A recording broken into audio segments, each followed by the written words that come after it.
Hello. Now, do young people really know what it's like to be in the creative industries? This is the topic that we are going to be tackling today. So, welcome to We Are Careers, and we are getting a little bit of feedback, so sorry if there's any issues with the sound. But yeah, welcome. Very good to have you all here with us. As always, this is the We Are Careers show. For those who are uninitiated so far, it's your fortnightly dip into all of the topical news and general kind of issues affecting the career development sector. It's your chance to kind of gain some bite-sized CPD, find out what's happening across the career sphere, and join myself and my wonderful co-host, who I'll introduce in a second, to find out about all the goings-on within the kind of careers community. So here we are. My name is Chris Webb. I'm a higher education careers professional and a registered career development professional with the CDI. And as always, I have my fantastic co-host, Sabiha, with me today. So Sabiha, how are you doing? How are you doing this fine kind of sunny Wednesday where I am? How are things with you? Oh my God, yes, I'm absolutely. Summer is here, isn't it, in the UK? And if you're enjoying this sunshine, please do use the comments features to let us know where are you watching from us today, if you're watching live or either on the replay. Now, each show, as Chris said, we bring you the latest updates in the sectors to keep you well informed. Plus, we bring you, and today, not do I have one, but I've got two inspirational guests based on the topics that matter to you. And our aim is simple. It's about connecting and building a strong community of career professionals so that we can go out there and serve our clients in the best way. As Chris said, for those of you that don't know me, I'm known as Sabiha. I work internationally with international graduates, helping them find and land their dream jobs internationally, but also as well, I work with international career coaches where I help them develop career coaching practices that helps their clients have that transformation to take them from struggle to thriving in their careers. Now, I really enjoyed my pre-show meeting with these two ladies. The energy that I got from them and the vibe that I got was just fantastic. So let's head on over to May, firstly.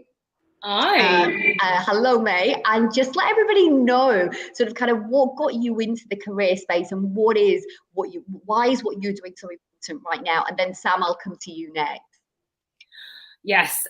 So hugely, the career space is just hugely important to both Sam and I. I think we both experienced basically had our own personal journeys, battles around the career education space, and I basically fell into a role, a corporate career that I just wasn't very happy in such a young age. And I had lots of different kind of barriers coming from an Asian family. You know, my parents were very much like accountant, lawyer, doctor. Those are the only career options for me. And I also wasn't a very confident kid. So I didn't really have the confidence to really say what I really wanted to do. So yeah, personally, I just want to be able to give young people access to all of the information that they need to know about their careers, and especially in the creative industries, because that was something that I was super passionate about. I was a really creative kid, but I just never got to live out those kind of ambitions, passions, and that's really what Eric is trying to do, is really place the creative industries much earlier into the career education space so that people know that they can have a creative career and actually know how to, and dispel all of the myths, I guess, I think that especially my parents and maybe the older generation also has around the creative industries. Love that. And that was one of the things that resonated so deeply with me, May, when you were sharing about your sort of kind of lack of opportunity, lack of exposure to what the creative industry is. And that's what we're going to try and do. Now, obviously, we always start a conversation. So already comments are coming in. So thank you, everybody. I'm going to come to them very shortly. But before I do, if you haven't already subscribed to the show to make sure that you get daily reminders, please make sure that you do. We're on three main platforms: LinkedIn, Facebook, as well as YouTube as well, and hit that subscribe and bell button on the YouTube channel to make sure that you never miss any one of those shows.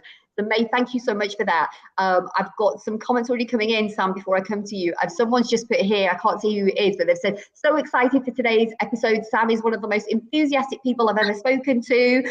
More people jumping in, Catherine Jennett coming in saying excited about today's show. May and Sam, you clearly have got people on fire and people want to hear about it. So Sam, okay, what is it that what got you involved in the platform, Eric, and what are some of the myths that you want to dismiss?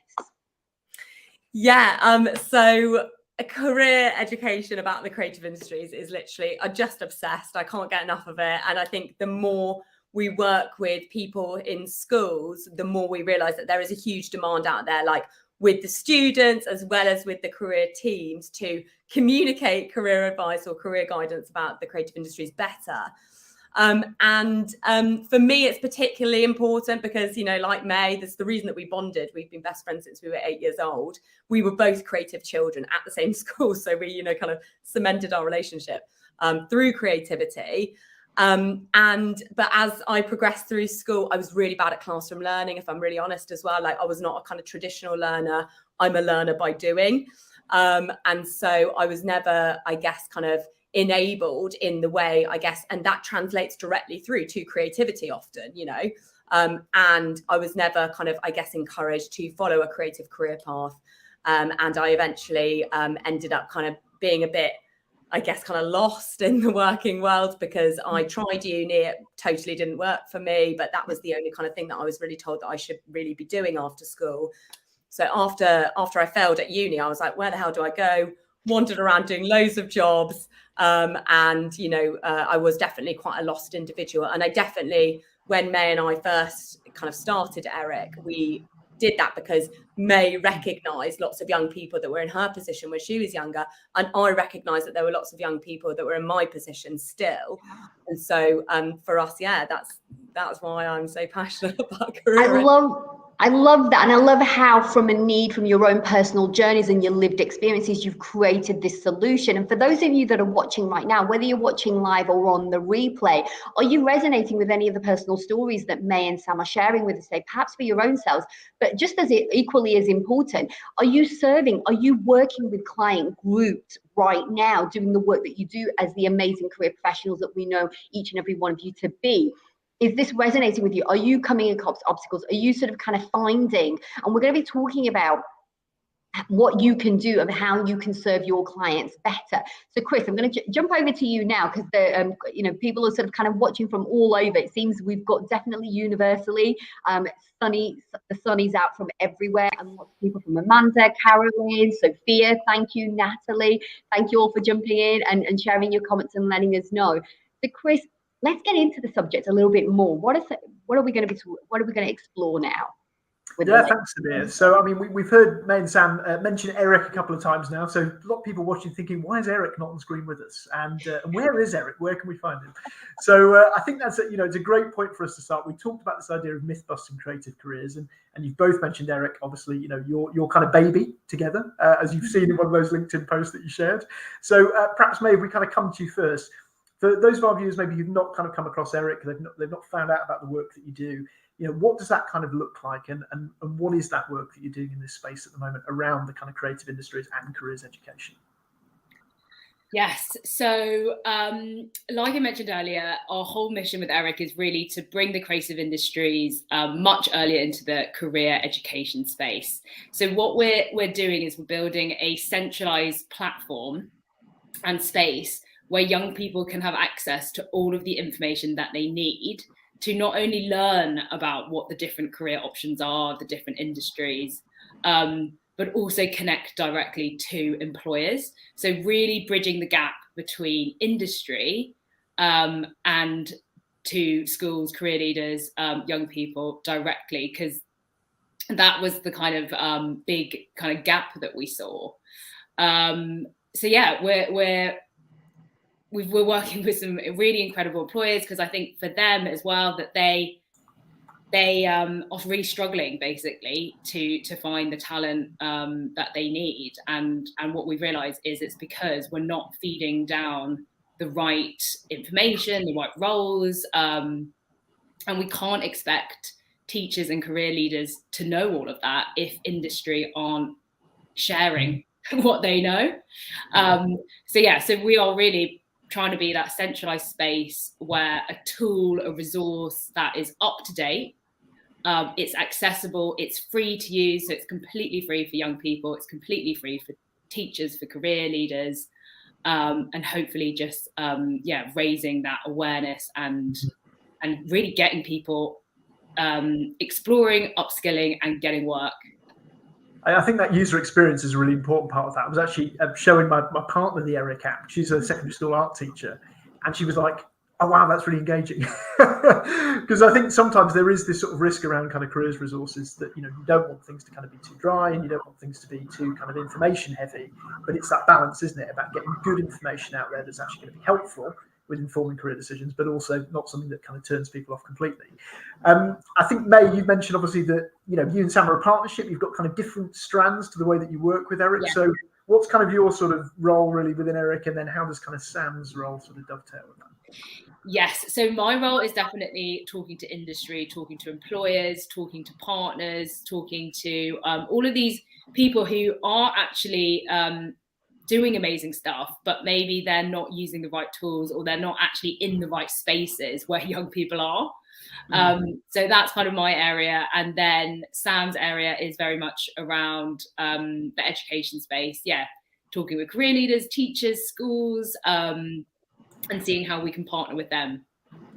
Thanks, man. And Sam, I know that, you know, those conversations have really kind of opened up, I think, more recently for you, haven't they? And tell us a little bit more about that. How has that kind of been, that sort of deep dive into sort of what's happening in careers education at the moment, and some of the stuff you found that's maybe surprised you, or some of the stuff that you've kind of been really keen to challenge? Yeah, it's been absolutely amazing working with the career education kind of sphere. I think the first thing I think that I have realised is that career teams and schools are working with very kind of poor resources and tools. Like, they are doing the best they can with basically very little innovation. And I think that is the biggest struggle. And so it's something that we're really, really keen to do, start, I guess, kind of innovating in this space. The potential of career education in general is so big, but it's been completely undermined and undervalued for like the last, I don't know, since the dawn of time, potentially. And so what we really want to do is kind of create a movement where we can bring career education to the forefront of education, and actually have the rest of even the school experience underpinned by career education as a kind of base.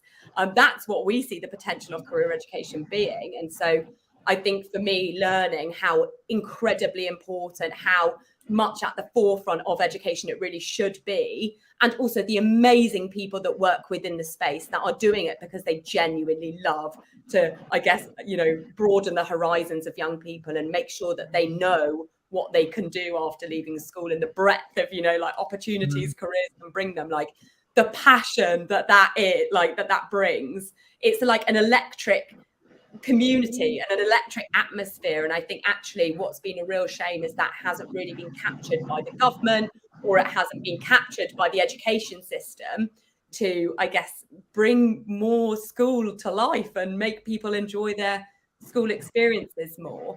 I think this will be music to people's ears listening. Certainly, so Electric Community, great name for a band as well. I might just, but, no, I think that will resonate a lot with kind of people watching. I think particularly, as you said there, around that idea that, yes, I think often people working within kind of careers education can feel that it's sort of undervalued. There's innovation kind of going on, but as you rightly say, sometimes under-resourced, and that's exactly why working with people like yourselves is so important. You know, we've got, you know, understanding each other's missions and how we can kind of collaborate together.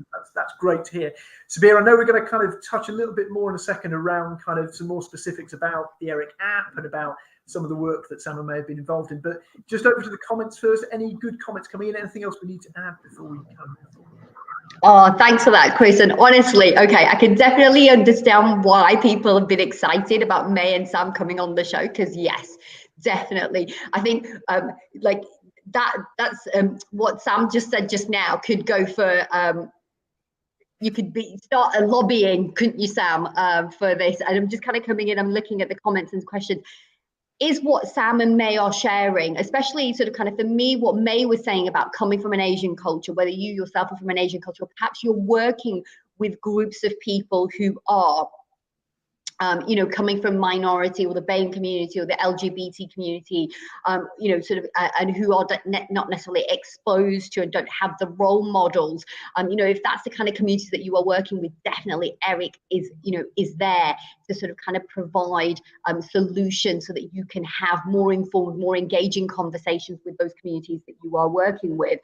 Catherine Jennings has just come in and said, electric community, love it, and so true. The careers community is so full of creative, innovative and passionate people. Are you one of those right now that is watching and who is serving and working with a whether it's in education, HE, FE, high schools, perhaps maybe you're even working with, one question that I would want to put there, and I suspect that I'm going to get on one of my sort of kind of comments or feeds, is that can ERIC be used by anyone of any age, or is it specific to those, or is it just specific to young people? So May, if I come to you with that question, can it be used for any age range, or is there a sort of kind of...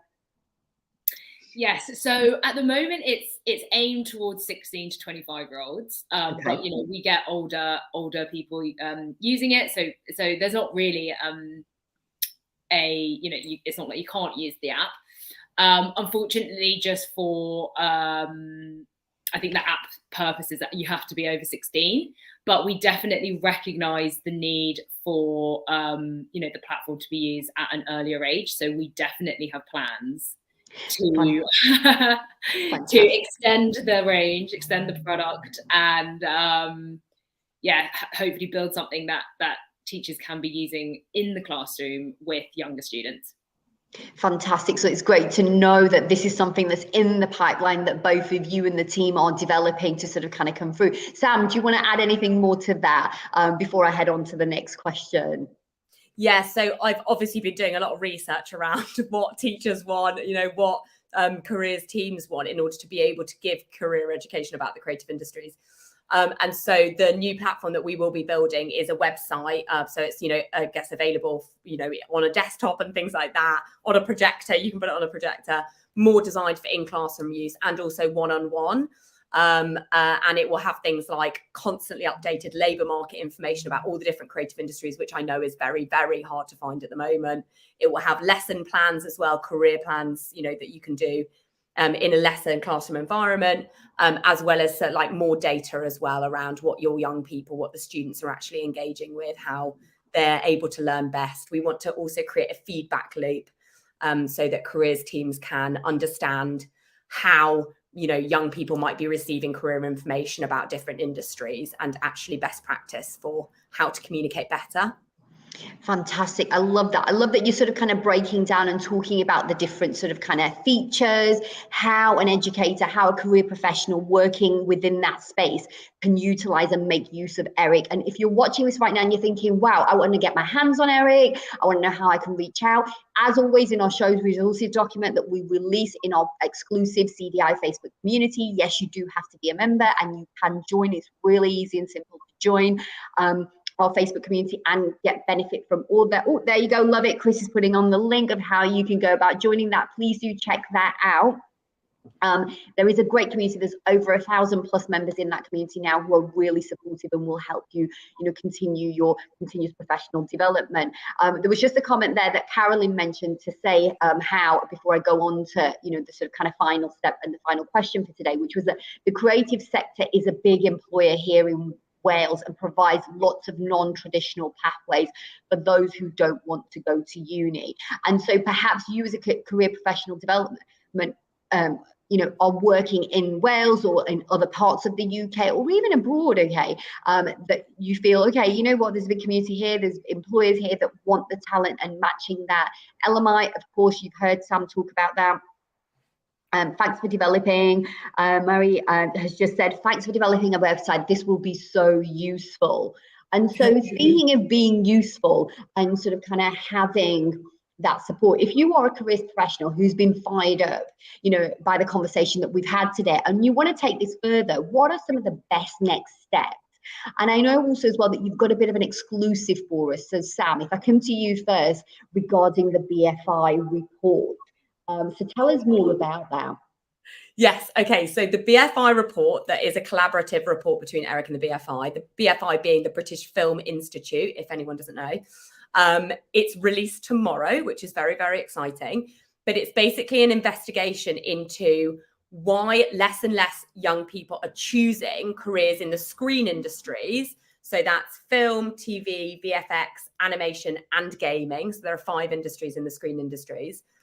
there are less and less young people entering the screen industry's workforce, despite the fact that the screen industries is experiencing a colossal boom at the moment. So there are more jobs than ever being generated every single day. There are more than 20 new studios opening across the UK by 2025.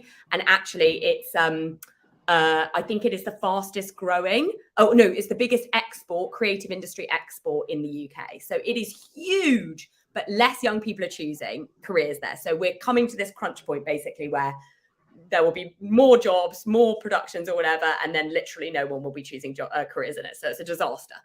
Yeah. So we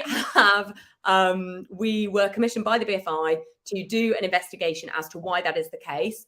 What are young people learning about careers in the screen industries in schools? So I spoke to, we surveyed over 500 young people, 14 to 16-year-olds, and also 250 careers leaders and career advisors. And the findings were absolutely fascinating. I implore you to sign up for the report, there we go, to be notified tomorrow as soon as the report is released, because it is so interesting and relevant for everyone, I'm sure, listening to this. There will be so many learnings for all of you about careers in the screen industries. And there is 7 solutions at the end as well that basically focus mainly on how industry can do a better job of reaching out to schools. But there's lots of little Easter eggs, clues in there as to where you can go basically to make sure that your young people are aware of the screen industry's careers. Thanks, Sam. You and Sam actually gave us a little kind of potted summary sort of before showing a little like sneak kind of preview of what might be in there, and it's some really, really interesting stuff. So again, we will be including the link in the show resources document, but it's also the one that we just flashed up on the screen. So if you couldn't catch it live, feel free to go back on the recording, capture it, definitely sign up. We are, as always, at risk of running out of time. This always happens on We Are Careers. But I think, before we kind of get to that point, great to hear about the BFI report. And I think perhaps before we get to the end, maybe just a final word from both of you on Eric itself and next steps in terms of if people want to get involved with Eric, where do they go? And also if they want to get in touch with the two of you, where's the best place to contact you? So perhaps, May, if we come to you first on that one. Firstly, I guess on Eric, how do people get involved? And number 2, how do people get in touch with you? Yes, so with the platform or the app, it's completely free to use, like we said, and you can actually download it on iOS and Android. So if you do have any students or people that you work with who are between 16 and 25, definitely, I guess, recommend Eric, tell them to download it. You guys can also check it out. So when we do have the website version, you'll kind of be familiar with it. You can find out about us on our website as well. So yes, meeteric.com. But also we have a mailing list for educators, schools, teachers. Sam actually heads that one up. So she sends an amazing newsletter every week with really, really great information, resources, opportunities. And I think that's it. But also definitely feel free to add us on LinkedIn. And yeah, I think that's everything. And Twitter, yes. Thanks, mate. Sorry, I was going to. I was like, perfect. Always too early, ahead of the game. Sam, over to you again. Anything just to add there? I know that obviously you work on the mailing list. I get the mailing list quite regularly. I find it really useful personally, and I think I know a couple of people who are watching now. I know regularly receive it. Anything you'd like to add on that front, or any final words before we finish up? Yes, absolutely. I am so, like I say, obsessed with this career education about the creative industry. So anyone who wants to champion creative industries in their school, please do get in touch with me. Like, I am so keen to make contact, I guess come in and do talks and things like that. I actually do have a talk that I do for a lot of LEPs, for a lot of kind of like working groups, and also in schools to students that I think lots of people would be interested in. I'm sure it's what the creative industries looks like in 2022. So it's basically myth-busting. It's giving people a base understanding of what the creative industries actually is. For example, it is 16 different industries. Most people don't know that. So I go through all of those different industries. There's also some myth busting going on in there. So how big is the creative industries really? It literally employs 3.2 million people. How much it's growing at 5 times the rate of the rest of the UK economy. Like all of these amazing facts that actually aren't common knowledge outside of the creative industries. The creative industries has kept all of these things quite secret. So my job with this talk is to basically spread all of that knowledge that you guys should know about. But again, industry has slightly let you down, I think, by not communicating the important stuff. So if anyone wants me to come in and do that talk, it's about 10-15 minutes. Please do let me know. So keen to tell everyone all of the stuff about the creative industry.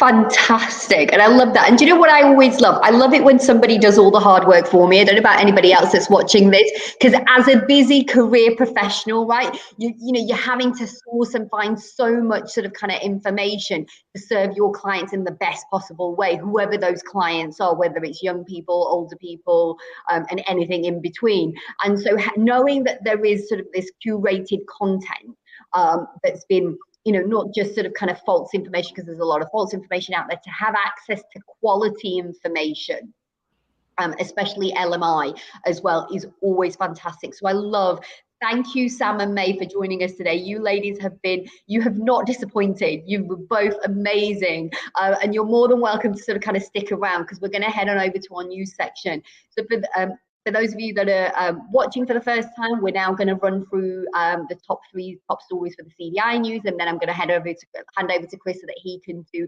industry-wise sort of kind of latest top 3 stories. And if you are interested and you're enjoying this content, and maybe you've been watching these shows for quite some time now, as always, if you haven't already joined the Facebook community, make sure that you join the Facebook community. If you're not a member of the CDI, oh my God, what are you waiting for? Seriously, for the price of a Starbucks, you are going to get so much support, so much, and you're going to get access to amazing guests like Sam and May today. So thank you, ladies. So what are my top 3 stories for today's CDI news? So I can't start today's CDI news without talking about the CDI UK Development Awards. For any of you that missed it, the first live web link was on Monday, and some of the winners have been announced. So I want to rattle through the list. But before I do cover that list, and please do join me, if you yourself are watching right now and you won one of those awards, join in the chat feature right now. Or if perhaps maybe you're noticing a friend or or a colleague name, let them know, tag them in the video, let them know that we are celebrating them today. Now, the second part of the UK CDI Development Awards will be taking place this afternoon, so there is still time. So if you're watching this live right now and you're thinking, missed it on Monday, well, guess what? Oh, yeah, 4 p.m. Sorry, 4 p.m. I put the wrong thing in the chat. 4 p.m. Oh, okay, yeah. 4 p.m. Thank you, Chris, for that. Okay, now there is a slight change, which is that Jill Frigerio, who was going to be one of the keynote speakers, has had to pull out at the last minute because she's unwell. So we wish you well, sending you well wishes, Jill. Hope you make a full and speedy recovery. Okay, however, we've got an amazing lineup that's stepping, okay, with that our CEO, David, is stepping in, and he's planning on sharing some positive reflections on the profession from having been here for just over a year, so not to be missed.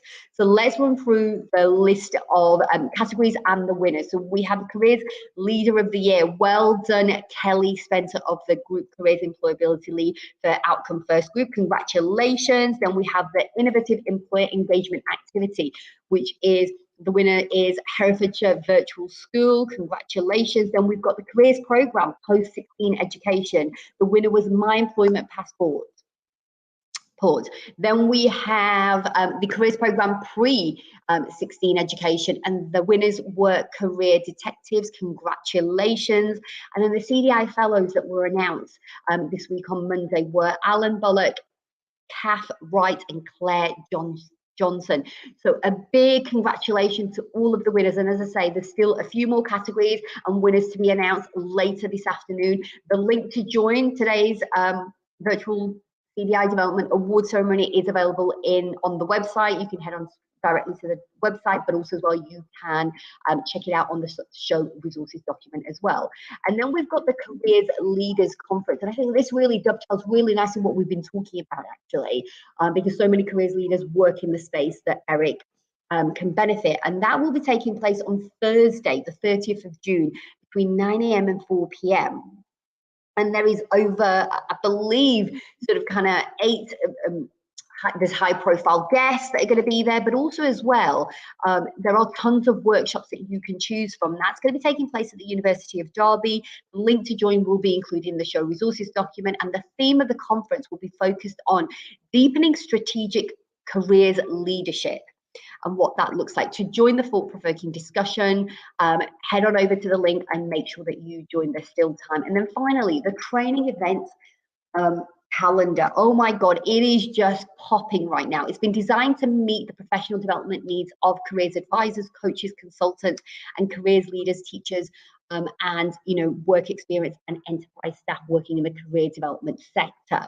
Now, there is so much out there. I don't have time to go through all of them, but the one that kind of stood out to me was the one that's coming up on Tuesday, next Tuesday, the 28th of June, between 4 and 7 p.m. That's being run by Charlotte Whitehead. And it's called Finding Clients, Niching, Brand and Marketing for Independent Practitioners. For more sort of kind of training opportunities that are coming up, head on over to the CDI website. Link again, as always, is included in the show resources document. So Chris, what have you got for your top 3 main stories? Yeah, thanks, Sabiha. I'm going to run through these quickly because, as always, we're always out of time when we are careers, but in a good way because we've had such a good kind of debate and good conversation today. So, yeah, show resources document on the Facebook Community of Practice. That will be dropping shortly after the show. Got loads and loads of great stories in there at the moment. There's some really interesting work going on around both kind of careers education, the future of skills, and more kind of general stuff around what the future of work looks like. And that's sort of what I've kind of themed my top 3 around this week.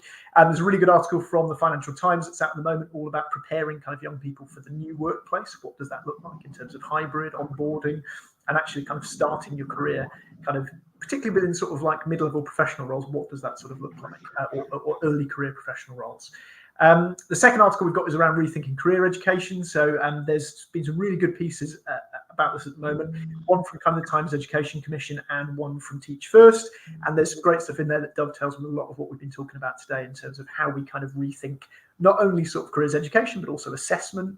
And there's been some great work from Rethinking Assessment on that line about sort of learner profiles and a new way of kind of basically assessing, what do we come out of school with? So think of it, I guess, kind of like an update to those records of achievement, if anyone sort of remembers those. But some interesting work on that front. And then the third story I've got is a general article from Hornsby about the future of work, written by Helen Janotta from the Career Writers Association. Again, it's got a really, really nice kind of summary of some of the big kind of factors impacting what the future of work might look like and how we might kind of adapt to that. So some great pieces in there, all of which we shared in the show resources document as well. So that brings us really nicely to the end of this week's episode. Join us again. We're going to be back in 2 weeks' time on Wednesday, the 6th of July. We're going to be speaking with Sarah Owen-Hughes about an area of industry that doesn't really get a lot of attention, similar to what Sam was talking about. And we're talking about horticulture, careers in horticulture. It is an area with lots and lots of room for growth. Oh, terrible joke. Shouldn't have made that one. But actually, it is an area that both for young people and older workers can be quite underrepresented. There's lots of great opportunities in there that people simply don't know about. And I think it's going to be another really interesting episode for people to watch. So that's coming up next week, or 2 weeks' time, I should say. So all that remains to be said is thank you very much to our guests today, to May and to Sam. Thank you for joining us. Thank you for having us. Yeah, so far, but so quick. I know. We always run out of time. Thank you to those obviously watching at home or watching back on the recording. Thanks as always to Sabiha for being fantastic co-host, and hope you all have a great fortnight. Take care.